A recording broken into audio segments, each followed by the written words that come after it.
Well, we are in your fundo. It is a farm that you have renovated, rebuilt many years ago, more than 150, 140 years old. 140 years ago, the fundos in Chile were the mansions, the big houses where the rich families lived around the agriculture, including viticulture. They would bring the community together around the fundos. For example, this farm had, as you are going to explain, a chapel, a school, etc., right?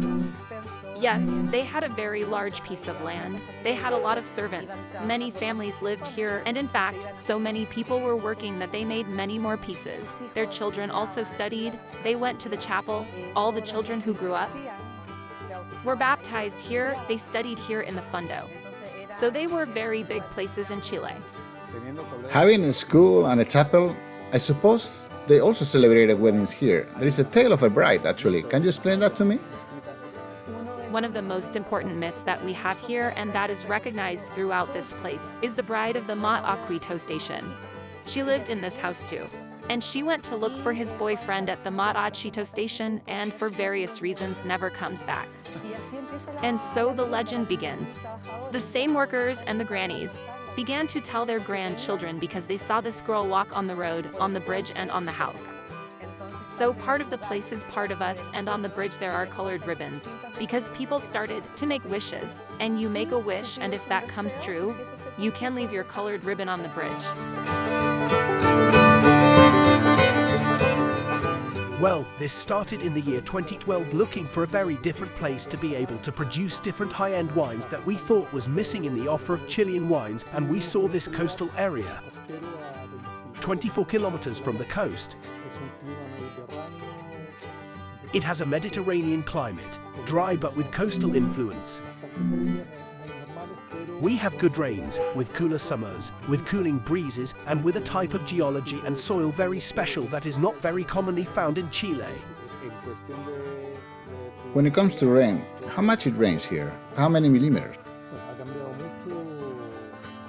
Well, a lot has changed over the years. Currently, this area has been affected very much by climate change. In part, that was one of the reasons for us to move from the central area to here. In a normal year with the situation that have today, rainfall oscillates between 300 and 400 millimeters. In other words, it still needs support with irrigation. Of course, in the month of September we have already taken care of the irrigation, but thanks to the characteristics of these vineyards, there is not so much demand. This is one of the most particular soils that you have in this area, these lutita rocks that are everywhere. Yes, they are lutita rocks, which are metamorphic rock formations of many millions of years. We are speaking about 200 to 250 million years, with lots of minerals, with more iron, as you can see the different layers of colors that are marking every geological period, and they are also rocks that were once at the bottom of the ocean.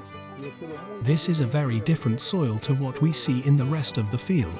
This would be one of the 4 soils we have here. It's not a rock that's solid and that the rocks cannot penetrate. It breaks. Here we see the work of the machines when they work the terrain. They grind them.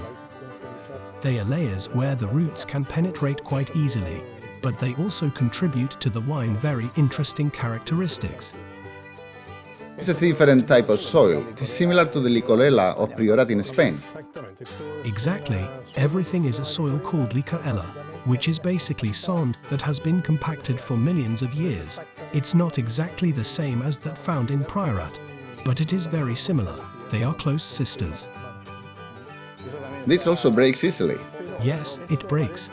This apparently is very solid, but the truth is that it's something very easy to break apart, and that's why we can see the roots go through the soil into the deeper areas. And it provides that mineral content that translates in the wines for certain varieties. Is that a special feature, isn't it? Yes, and this is one of the 2 most interesting soils because they are not so common to find, perhaps more in the Mall area than the rest of the Central Valley of Chile. Well, this was formed in a low trellis system, with a planting on a frame of 1.5 meters by 70 centimeters. The idea is to have a low number of clusters per plant.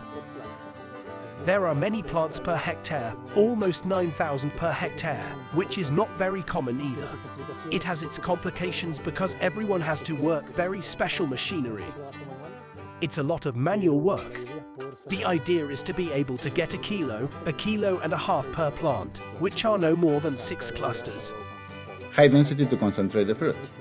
Exactly, so that doesn't have much stress with its load, but at the same time we can manage the production in good quantities, but also very good quality.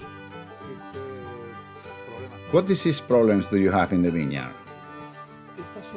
This area is quite healthy, first of all because there is no more vineyards nearby that often spread the illness. We need to care for mildew and other traditional diseases of the vineyard, but there is no presence of pests. Perhaps one important aspect is that this is a place with a lot of breezes. Right, this breeze, is it constant here? Yes, it is. From 2 p.m. or a little after every day, well, it's almost time when it stops to rise a bit. This allows the vineyard to be ventilated, which is very beneficial, especially in the harvest season. That comes from the sea. I mean, it's... Exactly. Chile has the characteristic that practically all the varieties that exist in the world adapt well here. But one thing is that they grow, and a different one is to achieve the quality that one desires. What we are looking for in this vineyard is to be different. I would tell you that 4 varieties are taking shape quite different from what is found in other valleys.